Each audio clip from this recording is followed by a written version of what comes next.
Can't tell. Did you already do the recording? Oh, sorry. Yes. Yes. Oh shit. Okay. Hold on. Let me hit record on my version. I didn't do that yet. All right, guys. Hi, YouTube. We're gonna Professional. Mm. I have kittens and fireworks on my shirt. Ha. Oh, nice. Those Nothing are two says things that go well together. I always hand my kittens a firework to play with, and an open or lit match. But yeah. How Right is before I go out for dinner. how was the house fire, Keith? Did you guys recover everything? We're The insured. fire, Brandon. No. All right, let's on with the show. Roll that beautiful beat.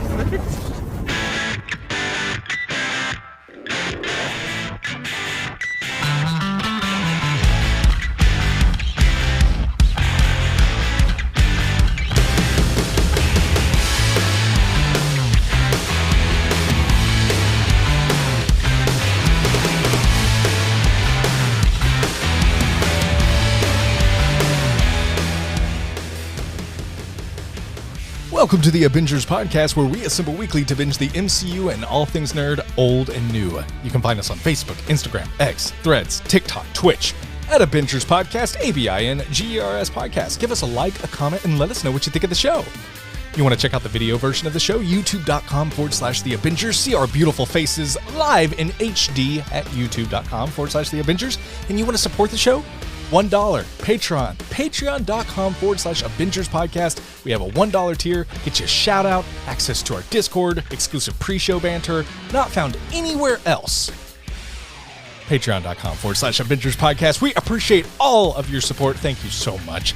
But I am just one of your hosts. I can't do it alone. My name is Brandon. Emmy, how you doing? I'm feeling unqualified. Oh, nice. What? What? Well, that's not good.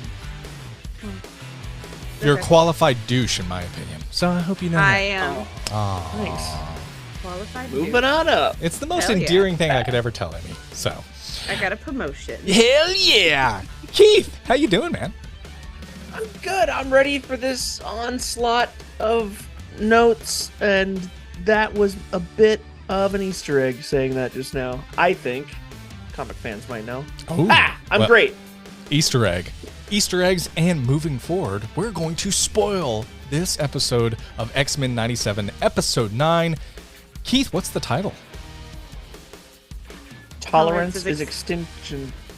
Is Tol- No, it's Tolerance? Shit Hits the Fucking Fan. But if you want to name it something else, Keith, that's fine. Episode Part 9, 2. Shit Hits the Fan, Part 2.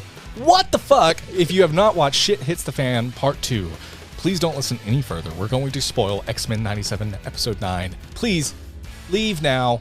Come on back when you've watched it, because this is worth watching. I'm telling you, it's worth watching. And there's a sneak peek into what I thought of the show.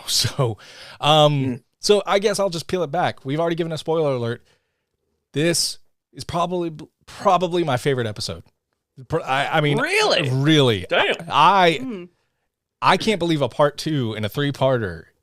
The way it ended gave me like Spider-Man Across the Spider-Verse vibes. like it was so abrupt, but so what the fuck? And it was just so fucking amazing. I also thought the dialogue was great. Storm returns. We had a listener reach out and said, "Hey, I'm kind of disappointed Storm's not been here." Well, she's back, and it's like that meme where what's his name? Glover is walking in, and there's he's got a pizza, and there's fire everywhere. Is it what was that show? Is it Community? No, that's Community. Yeah. Donald Glover. Yeah. Donald Glover. So it's such, and also the Alliance got Captain America Civil War vibes a little bit, where the line was literally put in the sand. Maybe not literally, but it was put in the sky. And I got very much Civil War vibes. I just watched Captain America Civil War like a few days ago, so it's fresh on my brain as well. And overall, fucking fantastic. I have no idea how this is going to end. And I'm more intrigued with the Magneto, obviously, and Professor X side of it than Bastion. And I get it. Bastion's the evil guy who can be that. I get it. But the Magneto Professor X has always been the most intriguing thing. And this heightened sense with Rogue being involved as well as Sunspot. There's so many different amazing layers. And I I can't believe it. I think episode 10 is going to be my favorite. I really do. But what they've set up with part 1 and now part 2, and it's getting better and better. Big shoes, X-Men. Oh, yeah. Let's see if you can fill them. But so far, what a fucking run. What a great, I never would have thought this cartoon would have just surpassed any of my wildest expectations. It's easily the best X-Men project we've had in years. Fucking loved it. Okay, I'm done gushing. X-Men 97 episode 9. Fucking 2 thumbs way up for me. Really, really enjoyed myself. Emmy, Poker Face, what did you think of this episode? All right.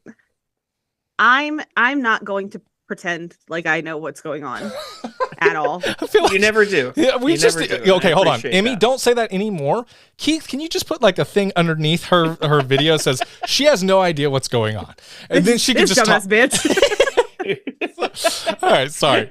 Dum-dums. I don't mean to interrupt you. I'm so sorry, Emmy. But yeah, go on. No, you're totally fine. You know the episode of The Office where Kevin realizes that he can say few word, or why say more word when few word do trick? I'm taking this approach for my, I punched my mic, for my thoughts on this. Pretty pictures, Wolverine costume, cool. Jean, awesome. Storm, badass. Sunspot, cool. Story good. One C part 3. As long as you don't bring chili to the Avengers office party, I am okay. I can't cook for shit. So. I'm okay with you being Kevin. So, awesome. Very. Are those all your notes? I won't say well Yeah. said. I'll say shortly said. So Yeah, said. there you go. It was said. Said. There you Yeah. go. Keith, Yeah. help me out, man. What'd you think? I was blown away again, just like you said, the fact that it's a 3-parter and it's like escalated up even more. What a cliffhanger too at the end. Obviously, they're mixing a few different storylines, which I really like from the comics. I just happen to have one of the 2 storylines that are going on in this episode specifically called Fatal Attraction. Cool. That is really cool. And it is sick. There's even I don't know if you can see the hologram on it, but there is a spot. Yeah, no, that's it. Unseeable by cameras, I guess. Okay, It looks like a wow, mirror, it's you vain motherfucker. weird, right? But yeah, this comic's badass, and it does end with the big decision and the split down the middle in a way for Magneto and Charles. And I was kind of seeing it coming, Charles. I kind of was seeing it coming this whole season, but I didn't expect it to be Rogue and Sunspot. I kind of expected more so from Rogue, but yeah. also I expected more of them to go, and that just shows how much loyalty the rest of them have.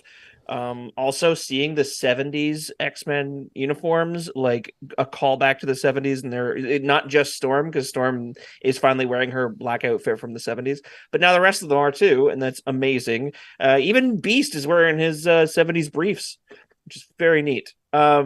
Yeah, this was a fantastic episode and a great ending to the episode as well.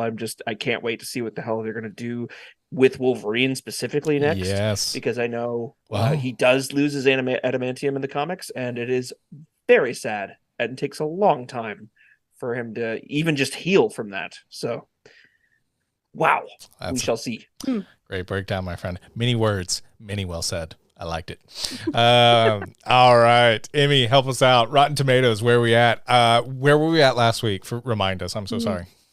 98 for critics. Audiences were at 94. IMDb was at 9.0, and 91% of Google users liked this show. So just for those sitting at home that have never listened to this podcast before, we always try to guess the Rotten Tomatoes critic score. It's at 98%.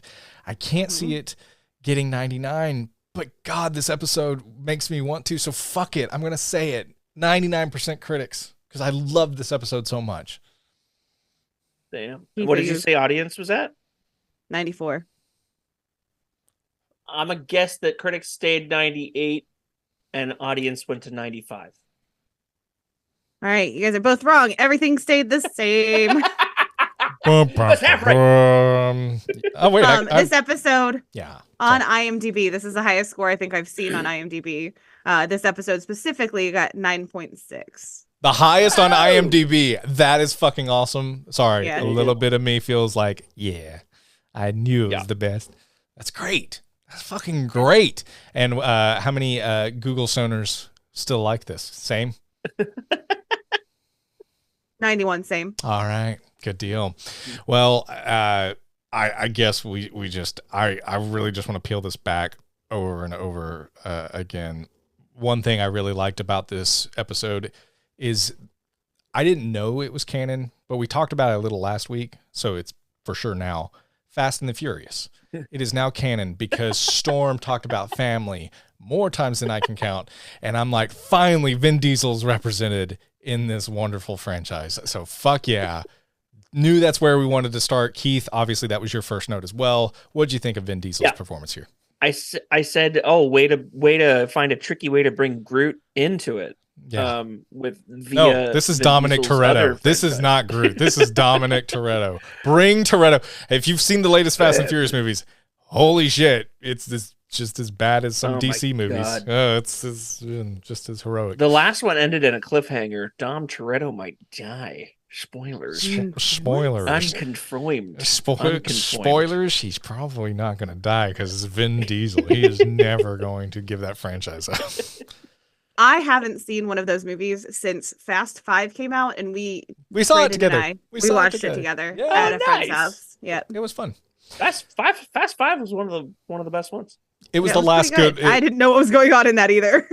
I'm not gonna lie. It seems to be a theme. I'm wondering if Emmy's known what's going on. Period. Ever. All right.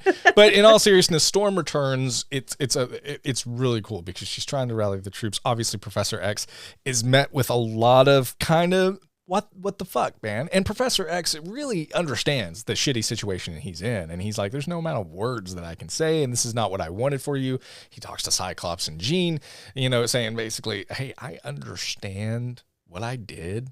I didn't want you to have this life. I know that's what it ended up, but that's not what I wanted for you. And Cyclops, surprisingly, he's like, fuck off, old man. Extends his hand. Professor X extends his hand, and he walked right past it. Emmy, did you know what was going on when he didn't shake his hand? Did you put that together? No, I knew that Cyclops was being a feisty little bitch again. That's it. You figured it out. I mean, that's exactly what happened. Okay. Yeah, he's in his feisty little bitch era. Yeah, he is. And even just like Professor X saying, like, you two specifically have done everything I've asked since you were teenagers, your whole lives. Since you were teenagers. It's like, well, guess what, buddy? Yeah. No, there's like a ton of foreshadowing for the second time I watched it through. There's some really good moments and lines of foreshadowing.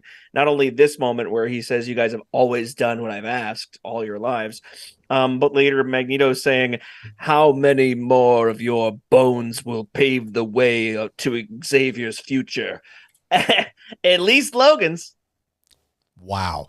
Hey. Also, just a quick note. Damn. If you have not read the Cyclops series of comics, Feisty Little Bitch, check it out. Really, really good comic book run. Emmy was a co-author, allegedly, of those comics. So really, it comes right after Nimrod the himbo.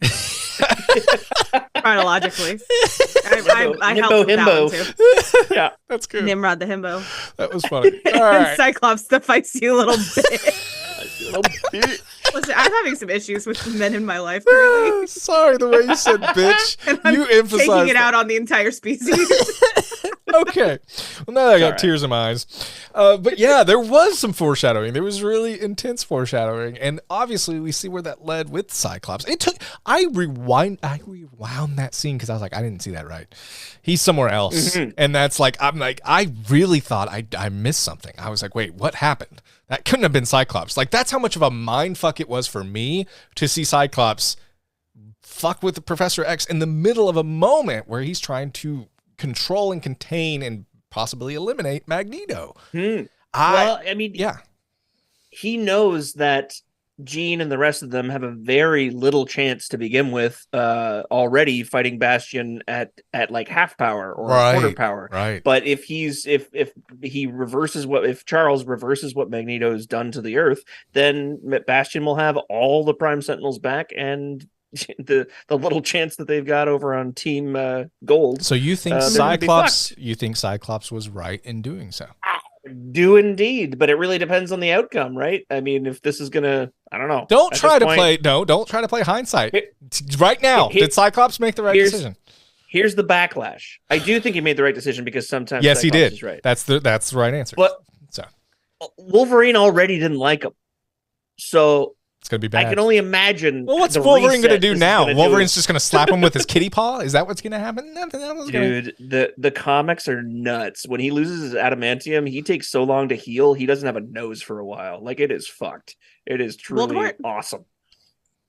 Kinda, yeah. Or that Walton Goggins character from Fallout. That's a good one too. Also, that singer that sung Thriller, he didn't have a nose for a minute. That's crazy. That's true. Mm-hmm. What was his name? He Man?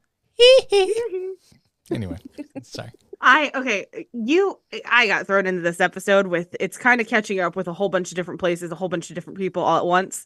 Yeah. And it shows Bastion crying, carrying his mom, Prime Sentinel, and crying, and it's like, bitch, you did this to her. Why are you crying? I was shocked that they showed. Amy, I'm kind of shocked that they showed that remorse that he had, but also he still cared about her. But he's also, it's kind of like Thanos level. Like, I'm gonna throw Gamora off this fucking cliff, but damn it, I'm gonna get emotional while doing it. Yeah, exactly. I kind of got that vibe. I just watched Infinity War recently as well. I've gone back to the MCU and watched a lot of movies, so then I'm gonna compare everything to it. If I am such a toxic bitch by doing that, so be it. I'm sorry.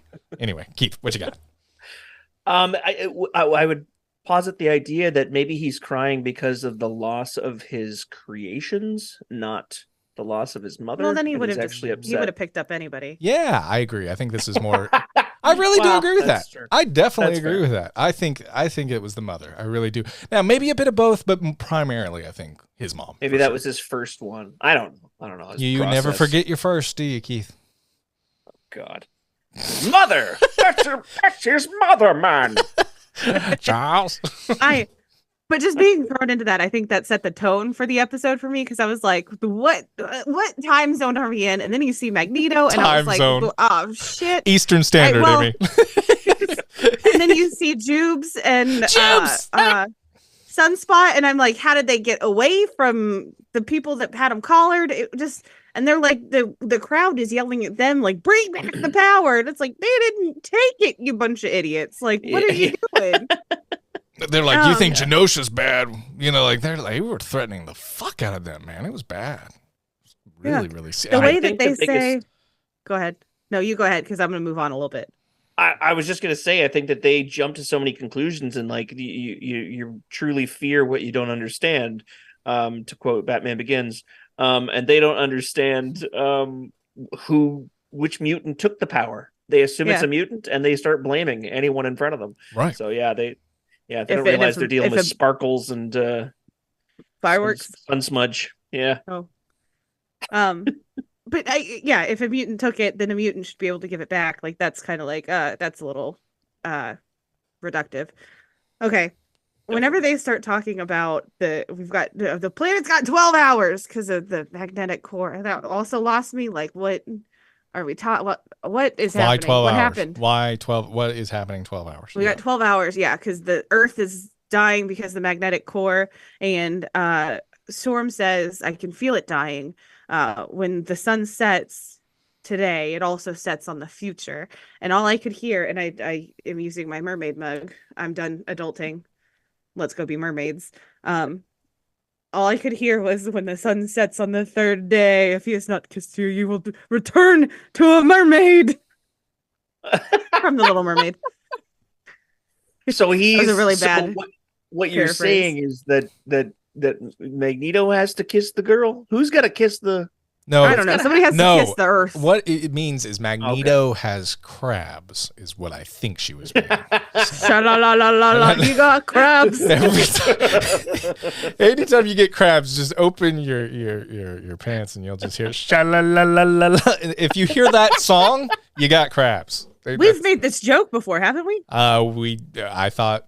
We made crabs 100%. Joke. We're doing a callback right now to Crabs and Sebastian. We've made crabs jokes, but I don't think we did the sha-la-la joke. That's a different... It's a good joke. Same repertoire, but different joke. So, hey, welcome back to Crabs Jokes. I know you thought you were getting an X-Men 97 review, but do I got news for you. Crabs. I have crabs. Can I? Okay, you go ahead. You said you were going to move on. Go ahead. No, I was going to I was gonna posit a question to you all. Yes. I love that word. I'm gonna posit a question. Okay, the world ends in less than 12 hours. What doing? Oh, in 12 wow. hours? Bowling. Probably. Wii bowling probably for Keith. He doesn't like going out, so he'll probably just Wii bowl it up, right? How dare you? I'm the one that has the Wii. Going out. I just wanted to make it super lame. Like already bowling was lame. Like let me go a step further and make it lamer. Okay, how about this? What would you do? 12 hours, I just take over a bowling alley. Is that exciting enough for you, Brandon? Come on! This is so sappy, but I would hold my son and I would be with my wife and hold her as well, and I would buy no serious Yay. answers. no. Yeah. Hear me out, and I would tell them both that I have crabs. I've got crabs, and they'll be like, God damn it, you son of a bitch. My crotch itches. I gotta itch my crotch. Oh, whoa! Yeah, you didn't get My. You didn't let me get to the punchline, Emmy. You got to have better faith in me. Sorry. Than that. Sorry, my bad. Because my first reaction was like, well, yeah, I'm gonna go find somebody to fuck. If I didn't have crabs yet, I'm gonna go get them. Can I change my answer? Yeah. Yeah, find somebody. And then fuck. I was like, oh, I should probably go home to my parents because they are within 12 hours. No, actually, right now they're not within 12 hours. Sorry. Normally, they're within 12 hours. Wow. Normally. Yes. FaceTime's quicker. Yeah, that's true. Oh, that's fair. That's fair. That's true. I mean, what are they going to do? Give you shit? You got 12 hours. Fuck it. Yeah, exactly. Sorry, Mom. We're losing service. Something's happening to You've given Magneto. me too much shit. Goodbye. I'm gonna go find crabs. Yeah. Go bowling or something, Mom. Jeez. She does have Wii bowling. I have been. There you go. Yeah, I have Wii bowled with Emmy. So Yep. it is exciting. It really is. She's pretty damn good at it too. So she kicked my ass, I think, twice, and then I went to sleep. I was like, fuck this. This is stupid. Once you hit the sweet spot. Yeah. The sweet spot hits you. Yeah. That's how she got crabs as well, just in case you're wondering. Yep. Oh no. Oh no. All right. I've You yield. You go. Yeah. I want to point out my favorite line of the episode. I think it's my favorite one until I come up with another one with Storm and Jean. When Storm is making her speech before going off to help distract the Sentinels and flying off the jet. What does she say exactly? I wish I had the note in front of it. Oh, right. Okay. She says, or no, Jean says to I'm just fumbling the shit out of this. Jean says to Storm, We can edit this. We can edit it. We're fine. yeah, okay. All right. Let me flub it 8 more times and then we'll get the right one. 22 minutes no, and 20 seconds. There's your mark. So, yeah. Jean says to Storm, I hope they make them mind your weather. And she says, and them weather your mind. And I was like, nice. That's cool. Fucking great line. And I'm not kidding. When I was watching Storm and Jean talk and like their moments together, and these just two absolute badass, they're fucking badasses. The only thing I kept thinking is, why haven't we seen this on the big screen yet? This is everything I want out of Jean and Storm right here. Yeah. And these moments, I had chills watching it, and I wasn't cold. It was fucking great. And I really, all I kept thinking is, how the fuck have we not seen this on the big screen yet? Because this shit is amazing. It was really well done. So well done. That's what I mean. That you get and we'll see that going through the X-Men movies. It really does a lot of it. I'm not giving them enough credit right now. It does become the Logan show. Yes, and it's not. It's not about the other characters' interactions with each other, or the fact that they're family, or the fact that they're they've been together so long. And you get all that from this family. Yeah, I know. I said it. I heard it. Dominic Toretto makes his appearance again. I found the rest of the quote. Okay, so the Storm says, "Let us do what we do, believe not in a dream or our gifts, but in each other."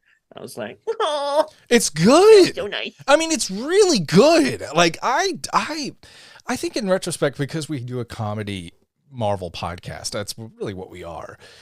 We want to like find that here, and I get it. But in the moment when I was watching this, I will tell you, I was just hooked. Every line, I loved every bit of it. It was two badass badasses, just fucking pumping each other up before a fucking very important day, an important moment for not only them, but their family. Fucking loved it. I absolutely loved it. Emmy is Keith now as well. YouTube.com/The Abingers. If you are not watching on the YouTube, you will not know what they were doing. So there's our plug. Tune in. We did a jerk off motion. So, Keith, we could have gotten like 3 more viewers. These listeners have been through enough tonight. Yeah, that's true. Tonight, No, I completely agree with that point. Yeah, not that they've been through enough, but like that was a badass moment. Yeah, loved it. Yeah. So Can I talk about Cable for a second? Yes, let's get, because I want to talk about the full picture of Cable, because there was a moment that him and Cyclops felt like they were reconciling and like getting like finally figuring it out. Obviously, from where they connected, it feels like, oh, this is it. Then we see obviously the ending, which may not obviously be all Cable. Keith, give us some quick thoughts there. I love the beginning when they're all, at Mirror Island getting into their 70s outfits, but then he tosses Cable a uniform, and it's the classic Cable black and gold or blue and gold outfit with all the pockets that Cable needs for all his cables.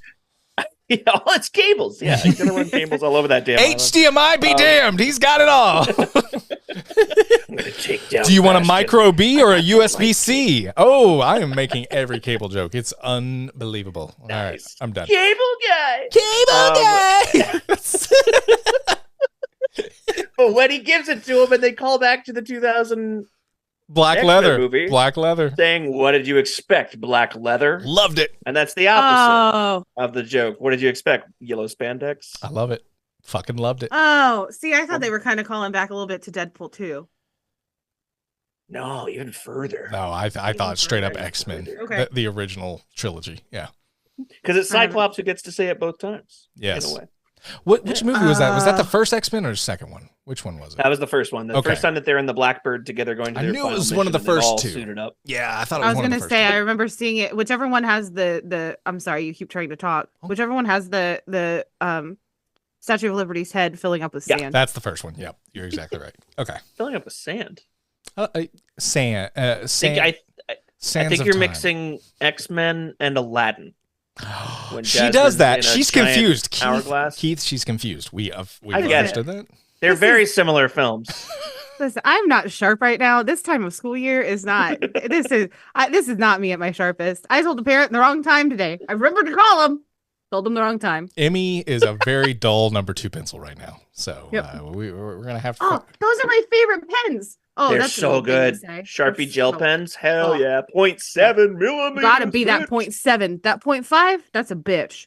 That sucks. Yeah, it sucks. Is that why you always call me a 0.5 Sharpie? Now I fucking understand what that means. Ah, you're an asshole. Because you can't make a mark on the page. You just scratch at it. It's like Wolverine's claws. All 6 of them. All 6 of. Well, no more. Let's go back to Cable though. Yeah. Right, obviously, Cable, he's got his uniform, and we see these moments with him and Cyclops. Obviously, the redemption arc, but also the end with him and Jean. Keith, thoughts, man? It looked so fucking good. Is all I could keep thinking about it. The emotional impact hasn't hit me. I've seen the episode twice already, but I didn't take the notes I normally do because I had to work today. But the animation of not only her fight between Marvel Girl, Jean, and Sinister is so good. The swooping cameras, all of Sinister's actual combat techniques of turning into shadows and using using telekinesis back at her, and like all the things he can do, which has never really been shown on screen. Period. And then on top of that, Cable looked sick. He comes in, he's blasting. A lot of people don't know that he's a telekinetic, that he has the same ability. I was going to say that was a big reveal that they shared at the end there. Yeah, he does not have telepathy, but enough people in his life do that it's like, okay, well, that's fine. Not everybody can be OP. But so he does or he doesn't? He does. Telepathy and telekinesis are 2 different things. Yeah, sorry. So he can read minds but not move objects. Other way around. I was going to say opposite of that. Oh. Yeah. He can launch the entire woods at her with his telekinesis, which he did. Can't read her mind. Which he did. Yeah. And he did catch not. that. And he did not read her mind. So, yeah. Yeah, I thought that was, so he's being mind controlled, right? Obviously. Mm-hmm. Yeah. Yeah, he's so, got the red diamond on his forehead, just like Madeline Pryor in episode 3. So this one wasn't as much of a oh shit moment because he is being mind controlled. I do want to get to an oh shit moment. And we talked about it a little bit, but I just want to kind of expand upon it because we talked a little bit last week about Cyclops and how he could be going into a dark place and we could be seeing a different version of Cyclops than we've seen. Feisty little bitch Comic book run.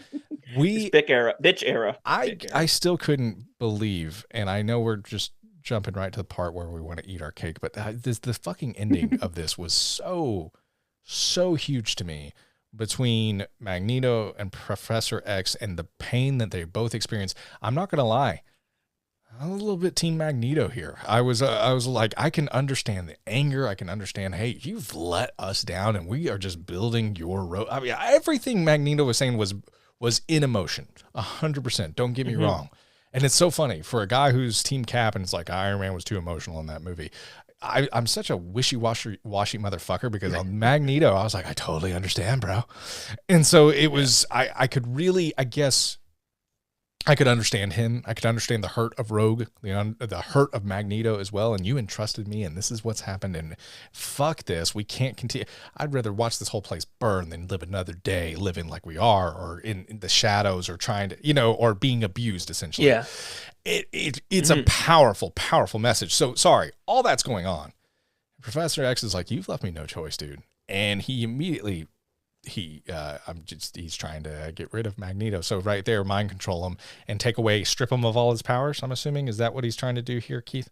Or am I missing? I think he was trying to use him as he was trying to use his powers to reverse the damage he'd done to the Earth's magnetic fields. That makes more sense. So I think, and he has to just control him to in order to do that, which he swore he never would do. It's a friendship that a trust that they've always had. Okay, so here's my question. What was Cyclops's role in that? What you're like, oh yeah, he made the right decision. What was his decision, and what he says it in the he says he says a lot. Listen, all right, sorry, I don't know what's happening. Yes, please, Keith, I will let you explain, because obviously Emmy does not want to. So Scott has that psychic link moment with Jean where he knows that she's in trouble. He's teleported mentally to what she's dealing with and sees it's Nathan versus her. Then he breaks Charles's concentration when he's trying to mind meld with Magneto. So he shoots Xavier's chair, stops him, and gives Magneto the chance to retaliate and put the helmet on Charles, which I've never seen that done in any comics or anything, it's awesome that he thought to put fucking sense. Yeah, to put the telepathy helmet, which is made of metal, onto him was like, that was a smart move. But yeah, he gave him the open. Like Wolverine gave Charles the chance to do something, and Cyclops took it away. Because the people, the gold team, figured that one out somehow. The gold team needed more time without the Sentinels to take down Bastion. Yeah. Correct. Yeah, and they were getting just owned. I love how Emmy just gets basic plot points, and she's You're giving all credit to yourself. Yeah, no, I'm not. Well, I understood simple story. Fuck you. It's like dumbos. I'm like, Emmy, I don't think it's as much of a flex as you think it is right now. It's really not. It's really sad. But hey, you know what? I'm at least putting some puzzle pieces together. We explained everything to Emmy, and then she flipped us the bird like she thought. Like, I figured it out, you dumb bitches. I had to do some mental gymnastics there too. Always humble, always humble, Emmy. It's like I don't think we're giving myself enough credit. I really don't. Oh, I never give myself enough credit. But yeah, I mean, Cyclops. I really did mean it. I had to rewind this because I'm like, what hit? I saw it and I was like, wait, what hit Professor X? That wasn't Cyclops. Yeah. And that just tells me how much I'm familiar with this character, how much he is, to Emmy's point, a Boy Scout. He is very much by the book. And so when Keith, you said it really well, they foreshadowed this. I still couldn't get over what I saw. And it wasn't like, what did I just see? I was like, what hit him? That's literally the question I asked. And I know that's crazy to say, but like, because I really thought, He even says, well, you know, we need more time. I'm like, wait, what? Why are you talking now? What fucking hit him? It really what did hit him? The pew from the His eye. concussive blasts, Emmy. Pew We've been over this. It's the part that lights up near his eyes. But no, it was fucking, yeah, it was so powerful. And it really sets the stage now because there's now a lot of distrust. There's distrust between Magneto and Professor X with Cyclops. And obviously with Cyclops, you know, he's going to continue to spiral, in my opinion. Now that he's done this, will this lead to more? I'm curious to see where that develops. And to your point, Keith, Wolverine and Cyclops. And that's going to obviously the adamantium, that if it is taken away from him, which obviously that's what was implied at the end here. If that is the case, there's no one to look towards except Cyclops for making it happen. And they are always on a rocky road to begin with. Fucking X-Men 98, whatever the fuck it's called. I'm already down to watch because there's so many seeds being sown that I think this is why I love this episode so much, is because not only are we going to get a finale that helps with these story beats, but we've got enough here where the next season is already, the groundwork is being laid heavy. And we saw this with the original X-Men with Professor X's passing, with now X-Men 97. There's a lot of different things that happened then that kind of really paved the road that we're on now. We're seeing it now here at the end of this one for the next season. And you know, given the critical success, because Marvel has not had some wins lately, this is a win for them. They're going to make another season of this. And I really think this is just absolutely wonderful. I can't get over everything. I don't know. And season 2 is going to be called not X-Men 98, like you say. It's going to be called 2X, 2 Men. Yes, that's a great point. Tokyo Drift. And then in parentheses, feisty little bitches. Yep. It's going to be good. We'll be reviewing it. So, but yeah, anyway, this final scene, Keith, Emmy, any final thing to talk about in this particular? I know I took a lot of the time. Oh my gosh. Well, I throw it to Emmy first. Yeah. Good Lord. Okay. What is the thing? Okay. So Morph runs in as Sinister, Mr. Sinister. Yeah. What is the thing that's in his hands? That little circle thing. He's got that metal thing, and then they're trying to fix it onto Bastion, just like it's like a power dampener collar. So they're trying to stop him from being able to communicate with machines like he can. They've all had those collars on them before. Yes. Okay. So that's Forge the same and Beast thing. talk about it really briefly. Yeah. But why would Sinister be running in with one? I guess that was a stupid ass plan. Like, at least I think he was trying to keep it hidden. Did he hold it in his hand? Was he just holding it? I didn't catch that. I feel like he was. I thought it was just revealed once he blasted Morph and revealed that it was Morph, and he was like, "Know your role, mutant." Oh, maybe. Yeah. Maybe. You might be right. Speaking of Morph, real quick note: Morph smash. I'm here for it. He fucking got me again. God this got you. Morph. This got you. They showed him transforming.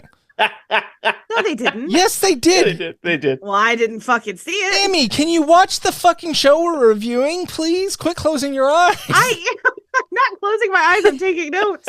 Oh my gosh. I took notes too, but I still saw him transform. You have to hold your paper up like this. You got to get Emmy a clipboard and a pen that writes sideways. Oh, we need to get her. Okay, so patrons, if you would like to join our new Patreon tier, it is $3,500. And all you need to make is one payment so Emmy can have an Apple Vision Pro, and she's going to put her notes on one screen and X-Men 97 on the next. She's going to be fucking set, dude. So $3,500. You know my ADHD can't handle that shit. No, it can't. Oh, I would love to see Emmy with Apple Vision Pro and just for a day and see what the fuck happens. What is happening? There's so many things to do. There's so many activities. we have so much room for activities. Shout out Annabelle, by the way. Congrats. Shout out to one of our listeners there. That's awesome. One of my biggest gripes, and they answered it almost immediately, but I did understand that ain't nobody got electricity.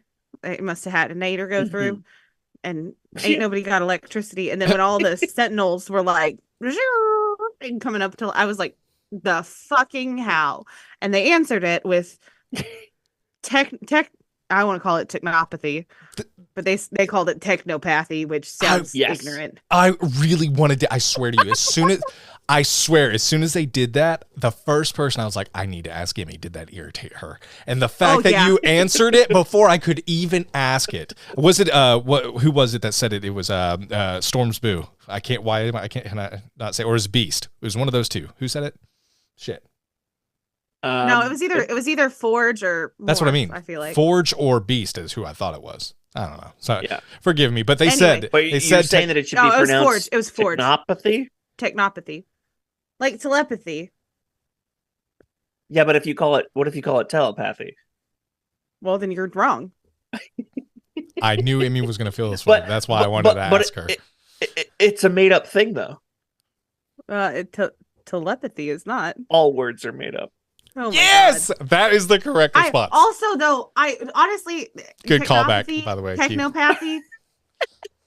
What's either way, it's bullshit. I'm sorry, that's not. Technopaths. Technopaths do two things well. They're great villains and they're great DJs. And this guy is doing both because if he's making the music for the Sentinels, that was jam. That was bop. That was a definite bop.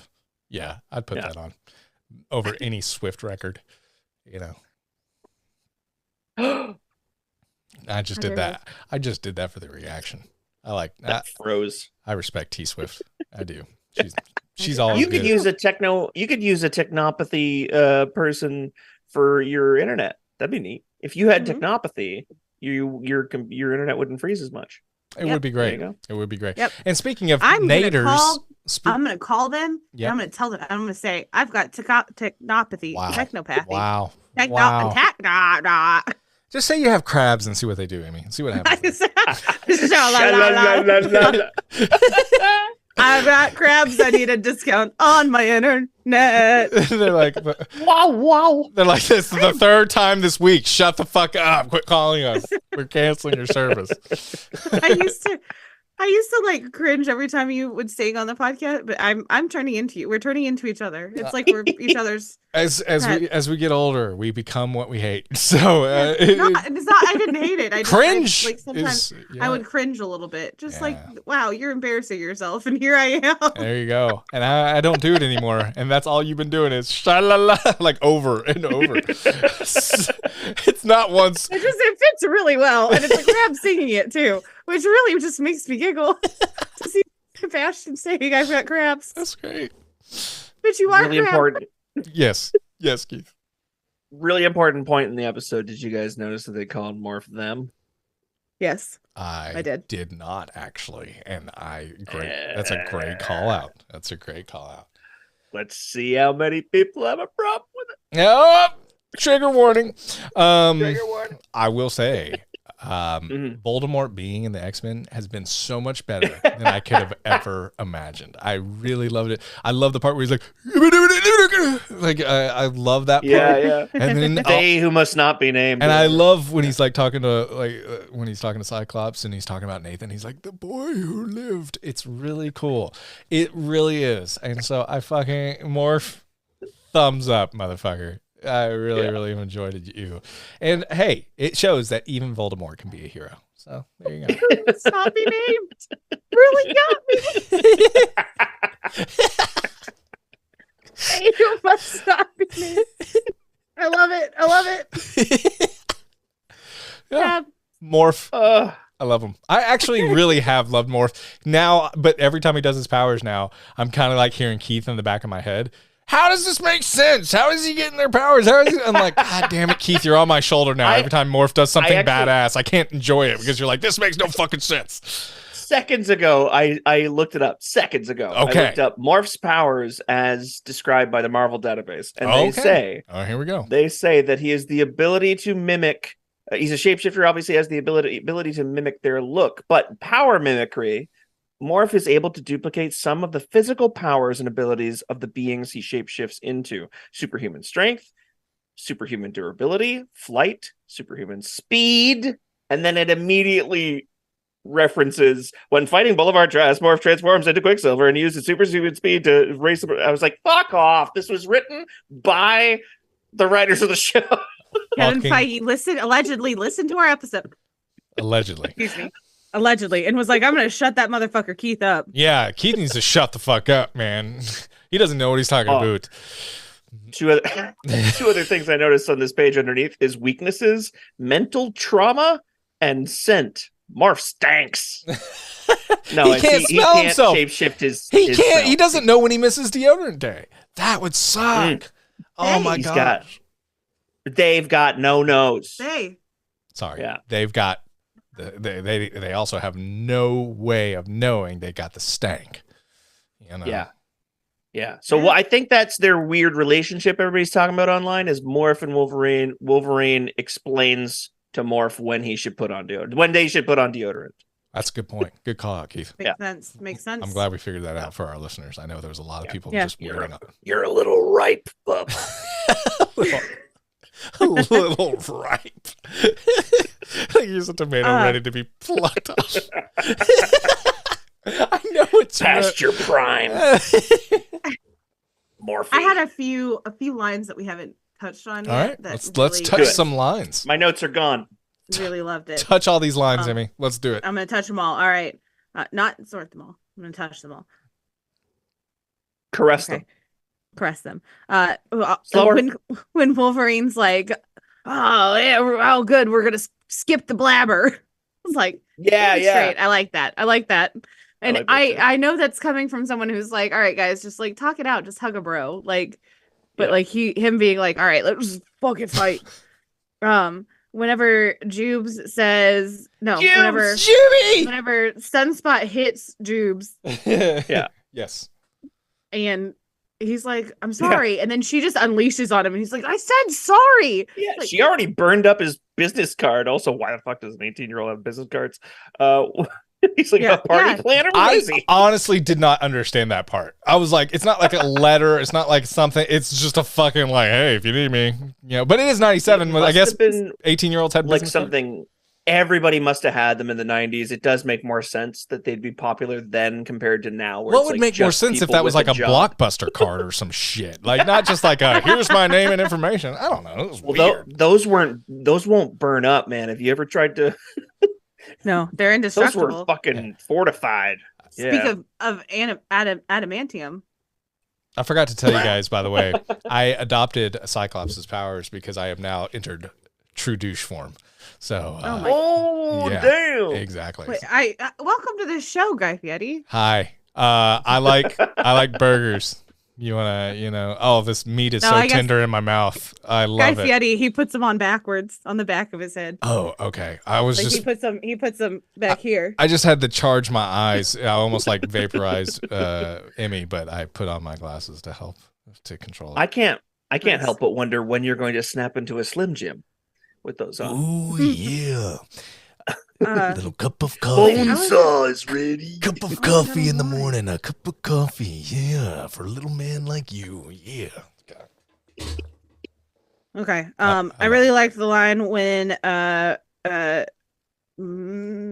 almost called him Motorola Magneto. Morph. I was trying Motorola. I'm sure all the phones were going off when he was losing his shit. So yeah. Yep. Okay. Sorry, I tried really hard to get like an M name out, and that was when Magneto, when he said, I've been dying to say this to you, old man. Shut up. Yeah. Damn, harsh. I just love that Professor X immediately just starts talking. But he's like, I ain't shutting up. Shut the fuck up. Yeah. It's like, yeah. I'll show you. Oh, yeah. Fuck off. Just like my students. Yeah. Ugh. The whole situation with Mr. Sinister and Jean, when he's like trying to entice her, and he's like, I could tell you the exact moment when I switched you guys, and she's like, it doesn't matter when we switched, and like that whole badass moment of hers to be like, I know I've been struggling with this for a while. It's like kind of like, I don't know that we completely got to see her come to terms with that, but the fact that she has was like, all right, kick his ass now. Because it's like, at the end of the day, your clone died. So it's fine now. There's just one of you. Relax about it. Yeah, exactly. Yeah, calm down. She's with me now. It's like, well, spiritually, I'm sure. Yeah, that makes sense. You guys gotta, but chill out. The clone had crabs anyway. It's all right. Fuck it. Sha-la-la-la-la. And then the sound of one hand clapping. I don't know why that line made me absolutely beast doing that and then just smacking that sentinel.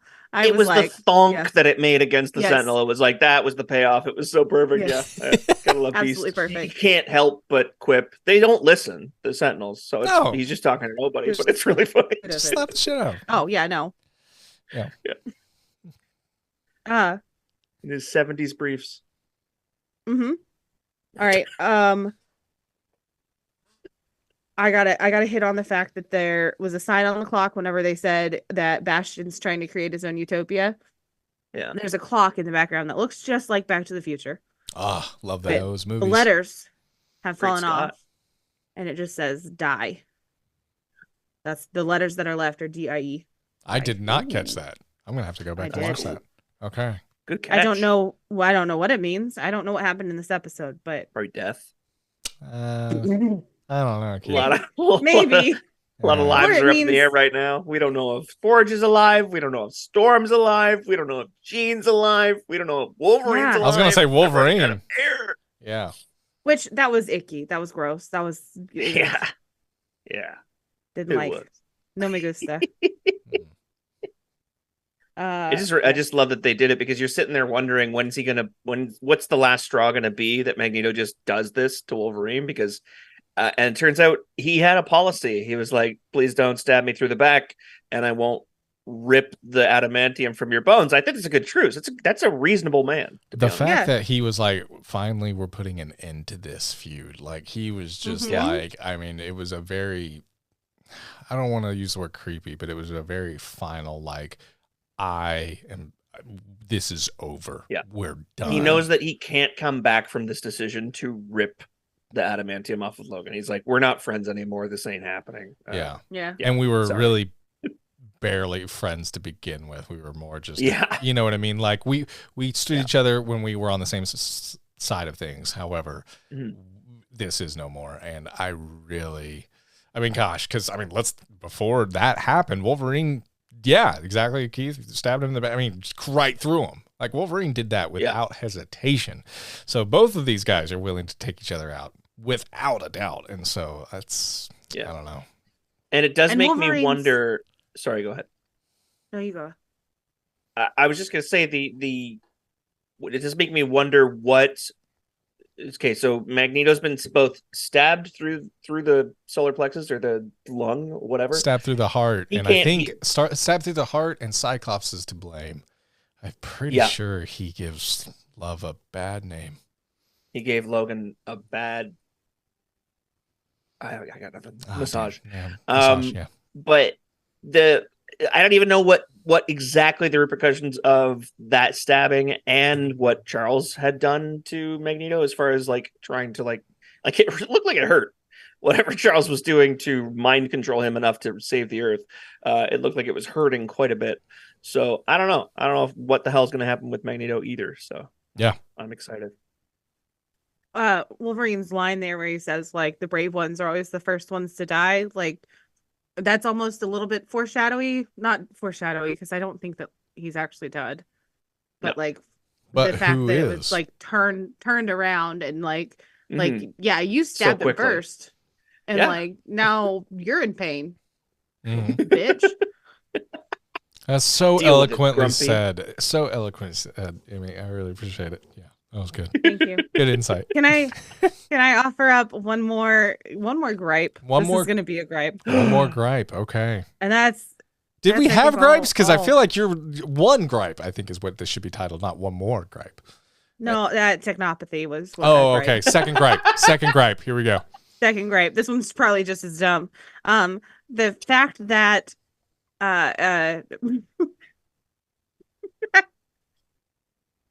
Oh man. Magneto, I can't remember his name now. I don't know why. Motorola. Motorola. Yeah. Michelin Man.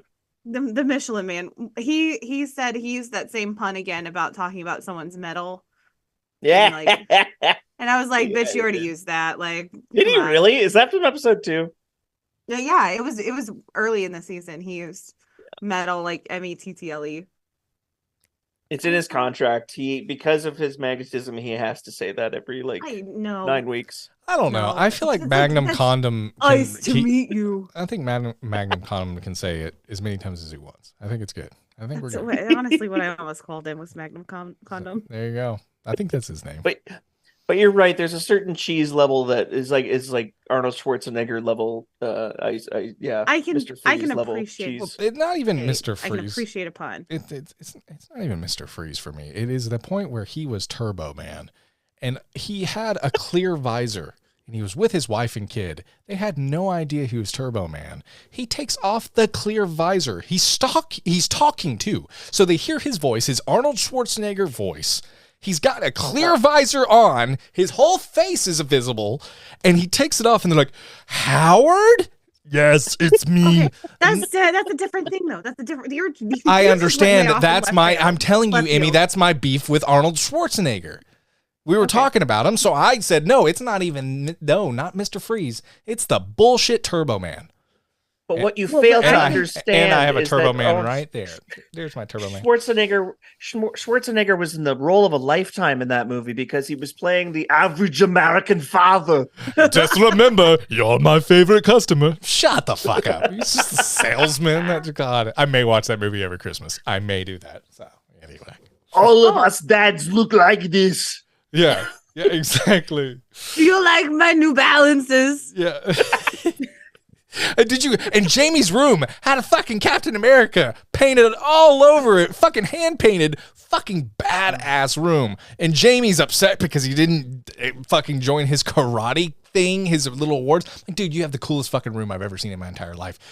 Eat shit, Jamie. You are spoiled as fuck. Eat shit, child. A very different end to that movie. Eat shit, Jamie. If you'd like us to review Turbo Man this Christmas, let us know. We may do it. Yes, you do. Yes, you do. Turbo Man, excuse me. Jingle all the way. That's the movie. I'm so sorry. The whole thing we're going to be doing in Arnold voices. Yeah. My point with that was that I love a pun. I love a pun. This is my gripe, and I'm going back to it. I love a pun. Okay. You use a pun more than once. If you come up with something really clever, like shalalala, like crabs. I have crabs. If you use it more than once, it cheapens it. The fact that you're being critical of yourself while being critical of X-Men is fucking hilarious, by the way. True. Yeah. It cheapens it, and I don't like it. Okay? The comedy rule of threes doesn't apply to the same joke being said 3 times. You're right. Yeah. Very true. Except except the goat screaming in Thor: Love and Thunder, comedy gold. Fucking comedy gold. Was it? Because once you hit it, it got to a point where it's like, okay, this is too much. But then you go back. It's like a bell curve. And then you go back, or the opposite of a bell curve, I guess. You go back to where it's like, no, this is fucking hysterical. Opposite of a bell curve. That's great. All right, cool. Thank you for coming to my TED Talk. Thanks, guys. Well, that was X-Men 97, episode 9. We've really had a blast reviewing this, and we hope you have as well. If you've enjoyed the show and we made you laugh, or you learned something about the X-Men, or maybe all the above, consider giving a 5-star rating on your podcast platform of choice. Spotify, Apple Podcasts, leaving a 5-star review really does go a long way with us getting eyes and ears on this great podcast of ours. If you want to support the show, patreon.com/Abingers podcast. We have $1 tiers available. You get a 30-minute pre-show banter just with Keith, Emmy, and I, and we talk about all kinds of stuff. We went on a rant on AI today, so that's a real fun 30 minutes. You get 30 minutes extra each week when we do episodic content, so you can listen in and learn a little bit more about us and just see how really off the rails we can get. We also have about 25 exclusive movie reviews on Patreon that you can't find anywhere else. So you ever want to hear Mighty Morphin Power Rangers the movies, you can listen to it if you'd like. And there's a big thumbs up right in my face. I don't know why. Patreon.com/the Abingers podcast. Excuse me, just Abingers podcast. One more thing. If you want to check out the video version of the show and you want to see Emmy flipping us off numerous times, it is youtube.com/the Abingers. It is a fun way to see the visual show. Keith does a lot of great work in making us look as pretty as possible. And so, you can check out the video version of the show. You can take us everywhere. You can put it on the TV while you're cleaning your house. I don't know, whatever the fuck you want to do. You can put us on, and there we are in very different form than you're used to in the audio realm. But either way, really, really appreciate you tuning in. We love you. And we hope you are going to join us for the finale, the part 3 of this wonderful show, X-Men 97. But before we head on out of here, we got some credits names to get to. Keith, Emmy, who's got a credits name this week? All right, I got one. I failed. All right, Emmy. What we got? All right, this is from Avid Engineering. This is Jeffrey K. F you. Jeffrey K. F you. It's not foo. It's F you.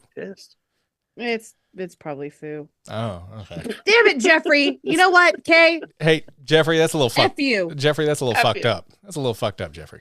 All right. Well, K, now that we've gotten that established, we are heading on out of here.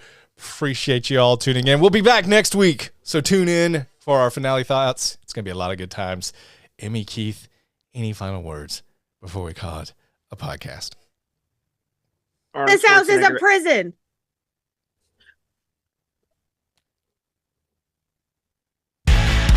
I got nothing.